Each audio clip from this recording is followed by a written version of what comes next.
Thanks for joining us today on the fun and mentals of real estate. I think we're going to have a little bit more fun this week than we've had the last couple of weeks talking about short sales and foreclosures. I'm just saying, how about more fun it's just, than we've had in the last mental, right? And sometimes it's fun. I'll say more fun than we had in the last 2.5 years because in my line of work, people really get angry and upset with me when the interest rates go up, which I have nothing to do with. The reason why I take it, Angie, is because when they go down, people just love me. Oh, you're their best friend. Yes. Right? So, all right, so we have a question of the day. Right. This is important. Can I build wealth, since interest rates are down, can I build wealth through refinancing? Here's the second question. I have two questions for you. Right. The second is, can I lose wealth through refinancing? What's the answer? Yeah, the answer is yes and yes. Yes and yes. Can you believe it? You have to be careful when you refinance. You do, and you have to be careful with your money in general. You do, because we're here to help you not only live your dream lifestyle and leave legacies that matter, but today we're really camping on building your wealth. Right. And you can lose some of it through refinancing because not all lenders are equal, is all I'm going to say. Right. So when you're refinancing because you've heard that rates have dropped, and they have. We've had nice, and you're like, well, first of all, there's going to be a lot of questions. The biggest one is, how do I know when it's right for me to refinance? Yeah. When do I know the numbers make sense? Yes, and that's the key. It has to make sense. And it's not a one size fits all. Mm-hmm. So we've talked a little bit in the previous podcast about people that have gotten a little bit of financial difficulty. Yeah. Well, a lifeline is to do a cash out refinance and maybe retire some of this debt that is limiting you or inhibiting you. Right, like that's a car something you can do once. Like right. Pay a car. You know, if you're good with your car, with charge cards, maybe hospital bills, maybe something that just got you in a bind, you help somebody. It's a great time to do that, and the rates are dropped. So maybe I didn't decrease my house payment at all, but I pulled some equity out and I got rid of $300 or $500 a month in debt. Right. You don't want to do that all the time because that's the point, right? And so you're going to lose wealth if you use your house like a cash ATM machine. You really are. But a lot of lenders will convince you that it's a great thing to do, but I'm telling you, when you go to sell it, you're like, why don't I have any equity? Right, in my home? And if you know that you've got a bonus coming at work, you're going to be paying this off. You've got a tax return. Then don't do that. Right. But I've had some people, Angie, where it literally changed their life. Sure. They were miserable because they were slightly underwater. Right. They did this refinance. They pulled out some of the equity. They retired that debt. That's okay once, maybe twice, but to do it every 2 or 3 years, then you're living beyond your means, and you got to do something different. Right. So let's just talk about refinancing. First of all, how do I know when it's worth it? Let's answer that question. Yeah, so it's a simple method. So is there like a rule of thumb, though? Like, I have a 6.5% right now. Do I need to wait at least till it goes to 6%? Or does it really depend on my loan amount? That's what it depends on. You know, we talked earlier. There was a really nice lady that called me yesterday. We talked for a long time. She was at 7.5%. I could have taken her down into the low 6s, maybe below 6. But she owed such a small amount, it just didn't make sense. It just doesn't make any no. Yeah, it doesn't make a lot of sense. Somebody that owes $700,000, $800,000, a 1/4% is significant. 1/4% is very significant. Yes, I hope you don't owe that much, but if you do, 1/4% is very significant. People that do, yes. And if you're kind of around I owe $200,000, I owe $300,000. Then you need to look at the cost. You usually look at the monthly saying savings, like a 0.5% drop. You should at least start to look at what I say, if you're going to make up the cost by the monthly savings in between 24 and 36 months. Okay, so what he means by that is if your payment right now is $2,000 and you're able to reduce it to, say, $1,700, and you're saving $300 a month on your mortgage payment, that's $3,600 a year. So if it cost me $5,000 to refinance. So it shouldn't cost you that much. Right, but let's just say it did. It would fall in between the 12 and 24 month savings, and after that, I'd start coming out ahead. Right. So. And you have to be careful because there are some times you could take that amount of money, $5,000, buy that rate down to a lower rate. And it's going to save you a lot of money, and it's a big number. But then the rates might just fall. That nobody can predict the future. If we're feeling like we're in an environment where rates are going to continue to drop, it doesn't always hurt to go ahead and refi now. Right. Wait another year or two and refi. Does it matter how many 6 months? times We want to say we want to say you want to wait at least 4 to 6 months. But does it matter how many times I refinance? It really doesn't. Okay, it doesn't hurt your credit. No. It doesn't make the lender mad. Right. It doesn't prohibit the question would be, from... well, if we think the rates are coming down, why wouldn't I just wait? And the answer to that question is nobody knows the future. Nobody knows. We don't know. Is this the lowest it's going to be? Right. I like to think of refinancing in the terms of a ratchet. Okay. Right. I've got my ratchet. I bought it at 7 3/4. I'm going to refinance it down to 6.5. Maybe it drops to 5 3/4, 5.5, and it can't ratchet it down. Right. So now we're going to talk about, and you just want to look at the cost. And Guild has set up all its purchase deals where they're waiving their internal cost. On a lot of these conventional loans, we're getting the appraisal waived. So then you're looking at just the title work. And we can always do, we're going to talk a little bit about different types of loans. We can always do a no-cost loan. But just so you know, when any lender that advertises that zero-cost loan, it's called, there's different ways to refinance. Right. And Glenn was saying there's one called a no-cost refi. Right, which we can do here anytime. Right, but a lot of lenders are just really, it's a gimmick. They're moving that They're interest just a rate gimmick. up So high. if today I can give you a 6 1/4, but hey, you have X amount of money in closing costs. Let's say it's $3,500 or even $7,000. I'm just going to tack that on. Well, that's I'm going to different credit than a you no back, cost, right? Or a no cost. I'm just going to raise the interest rate That's so that right. I can credit you back. And though it seems, I don't have to pull any money out of my pocket, you're losing wealth because you've gotten a higher interest rate. So what you want is a lender that's going to give you options. And a lot of times, maybe that's right in the middle. We're not going to pay $10,000 to buy the rate down. Here's where it is. We're going to pay, you're going to pay the title fees and the appraisal, and that's going to save you this amount. Right. And then you're going to take the cost, the true cost of that loan, and then you're going to divide it by what you're saving. And if that's in that time frame we talked about, then go ahead and do it. Right. So what are the different ways that I can refinance? So on FHA has a streamline refinance, which is really good. Streamline. What does streamline mean? Streamline means I don't get a credit report. I don't need an appraisal. All I want to make sure is I've got a 6-month positive payment history, and then I'm going to refinance that loan. They don't allow me to increase it. Yeah, you can't take cash out. It's just the loan amount. If you owe $100,000, you can refinance $100,000. Right. That's it. Well, but you deal with the lender you're currently with. Well, you can do it with another lender. The problem is that then you have to transfer that escrow account, which we'll get into. Okay, so streamline can be done FHA with that lender or another lender. And you can roll in minimum amount of closing costs. You just can't take cash out. Same thing with a VA. We call it an ERL, an interest rate reduction refinance loan. Okay. That's the VA term. Very similar. We don't get a credit report. We do not need an appraisal. Okay. There's a formula that some of the closing costs can be rolled in. We can't increase the loan. Those are two. Well, that was my other question. Does it cost a lot? Not necessarily. No. If you're doing a streamline, they're waiving a lot of these fees because you're not trying to pull more cash out of your house. So Glenn can always help you with that. Right. And so that's a really great, I think that's like the first way to go. The two streamlines, the FHA and the VA loans. There's no credit report. We don't even look at the credit history. Look at that. And we do not need an appraisal. Oh my gosh. So now we'll get into amazing. The majority of the loans are going to be conventional loans. All right. So can I do that with a conventional? Can I streamline? Technically, no.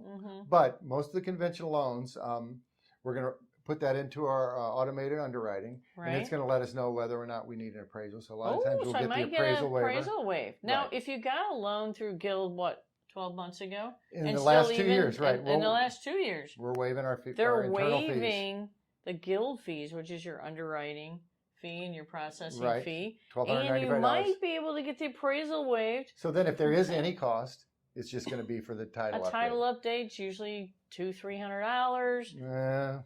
Inflation, yes. Sorry, it used to be that. Probably $500 for that, right? But not too much else, really. No, except for this escrow thing. So right. So let's talk about that. You keep talking about this escrow thing. So what is it? So most loans have money set aside to pay their taxes and insurance, and I always tell people to think of that money as a forced savings account.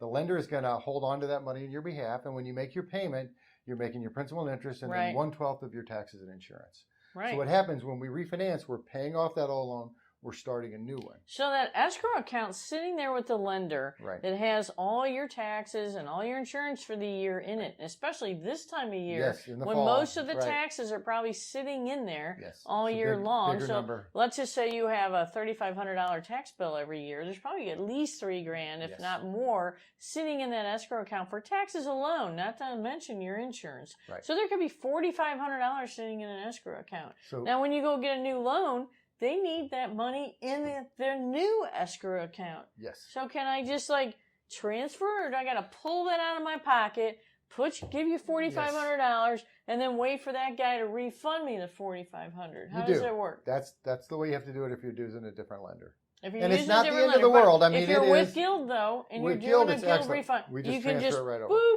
right over. And what else we can do also, and it's a great time because I'm dealing with this now, we can also deal with any shortages too.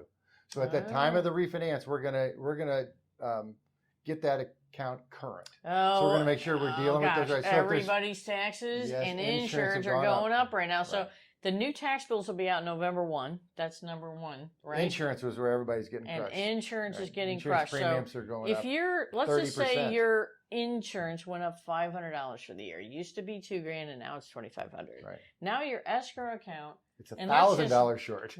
Yeah, because it's $500 for this year. Because we based it on $500 less. Now we got to pay the bill, so we're $500 behind. So now we're $500 behind now. But then for the next year, when I'm collecting, I'm $500 short the way your present payment's set up. So now I got to increase that payment, or you give me the $1,000 now, $500 for 2024. It's a great time to do it at closing. $500 for 2025. Well, on the refinance, it's a great time. You can do that too if you're not refinancing, right? But on the refinance, we can build that in and fix all that at closing. Is that considered a streamline, even if it is? Well, it's streamlined. Yes.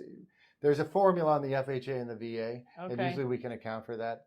But on the conventional loan, usually there's more equity, and we're just going to, if you have the money and you want to keep building the equity, and some people are very particular that they don't want to add one dime to that principal balance. Right, and good for you. That's how you build But your other wealth. people are, I'll go ahead and we'll bump that $2,000. We'll get that escrow account because now I'm saving $200 a month, but I'm really saving $300 because my payment was going up $100 a month. Right. And so this it's moving not complicated. the moving the escrow is a really big deal. Now, when you're trying to compare an apple to an apple, which means one lender to another, they have to give you a good faith. Loan estimate is what we call it now. The loan estimates. Now, a loan estimate is going to have the lender's fee in the first block, right? It's going to have your insurance and title and all the other stuff in a block. And then in another block on the page, it's going to be your escrow account. Right. And it's a little more complicated than that because the way we have to do it, because we have to be uniform with our fees, it'll show all the fees, and then down the bottom, it'll show the lender credit. Right. So if we are doing a no cost or we're waiving our fees, whatever, it'll show as a lender credit. It'll show as a credit. So that piece of paper is how you compare one lender to another lender. And if you're not doing that, and you're only comparing how much you have to pull out of your pocket to refinance to compare lenders, not the way to go. You can really lose a lot of wealth that way. I know there are a lot of lenders who advertise on TV, and they make it really easy for you to click, click, click, but it can cost you $10,000 in lender fees to refinance with some of them, sometimes $5,000 in lender fees, not just escrow setup stuff. And they'll promise you this ridiculously low rate, but what you realize is you're paying $3,000-$4,000 to buy that rate down. To buy it and down. Maybe in 6-10 months, it could come down to that. And right now, I wouldn't be paying money to buy a rate down. Now, one of the other things I want to touch on is how you build that wealth, too. So let's just say I'm going to refinance my 30-year loan. Okay. And I'm saving $300 a month. Right. But I'm very comfortable with that $2,600 payment. Right. So what I'm going to do now, instead of paying $2,300, I'm going to keep my payment at $2,600. Ooh. Now I'm attacking that principal. Now I'm building wealth. I was cool with that payment. I didn't need a lower payment. I'm fine with it. Right. But now I'm paying that loan off 5, 7, 8 years faster. Oh, wow. Or maybe I want to look at, I've been in a 30-year loan for 3 years now. Now I'm going to refinance it. Now I'm going to take out a 20-year loan. Yeah, 20 or maybe I'd be bold and take a 15. 15 has a lower rate typically than a 30. The 30 and the 20 is usually the same rate. You know, it just varies day to day. I would say always check on that. The thing I like about staying with the 30-year and just letting it ride and keeping the payment the same is that's going to give me some flexibility. In case something happens. I could fall back on it. I can turn it into a 15-year just by figuring out how much extra principal to make. Now, the 15 and the 20, that's going to give me the discipline. Right. I don't have a choice. I've got to make it. I got to make it.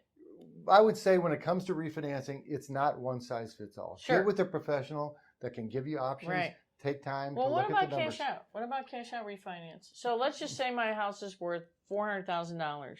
How much, and I only owe $200,000. Right. How much cash could I? So you're going to pay a little bit of a higher rate. We can go up to 80% of that. Wow. So 80%. Right. So if I'm using that for home improvement. $320,000. I could take out a loan for $320,000 is what you're saying. Put in a pool, add a room addition, stuff like that makes sense. If you're going to put it in your house and it's going to add to the value of your house, going on vacation, it can make sense. But yes, going to vacation gambling and stuff, right, or just pulling cash out just to have it, or right. to do stuff is not a great way to build wealth. No. So if the sooner you can get that house paid off, the sooner you become debt free. Yeah, I'll tell you what you're great at, Angie, is talking to somebody about, hey, Angie, I want to pull out $100,000 in my house, and we're going to do a 1,100 square room addition. Yeah, then she's excellent at what is that going to do to the value of my house? To the value of the house, and make sure that it's worth it for sure. No doubt about it. So check into refinancing. Yeah. You can either build your wealth through refinancing, or you can lose it.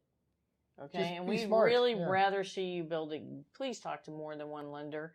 Please talk to Glen. Guild has some of the lowest lender fees that I have ever seen.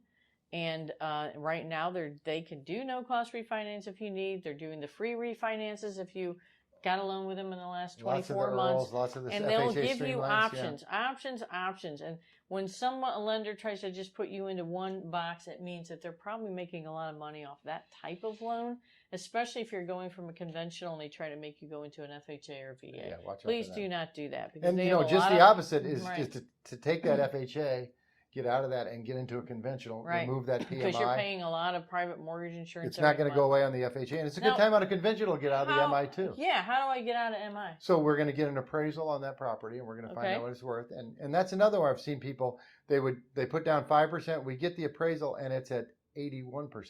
They may take some cash and pay that down to 80%. So once you get 80% loan to value, which means your value is $200,000, right? And you owe 160. Now I can drop PMI because I have 20% equity. Right. And so you may have only put 5 or 10% down, but in today's market, the way these values are going, you have to have the loan at least how long to drop PMI? You have to drop the PMI and keep internally, your same loan, yeah. And keep your same loan, you have to have it at least a year and demonstrate you've done some work to the property. And after 2 years, you don't have to demonstrate. But this is on a refinance anytime. You could do it at any time, and as long as the value of your house has really risen, you had a good deal on it. A lot of people have gotten good deals on them and fixed them up a little bit, and all of a sudden, wow, that 20% so since equity March is of 22, Since March of 22, I've just been giving people bad news that the interest rates have gone up. Now we've seen, especially in the last 6 weeks, I'd say, we've seen significant drop in rates. So it's a great time to get on the phone and talk to somebody and look at what your options are. Right. And try to keep your refinance costs down as low as humanly possible to help you to continue to build wealth. Perfect. Well, thanks for joining us today. We are going to start a series on buying homes. I can't wait. Right? Yeah, we're going to do a buying series.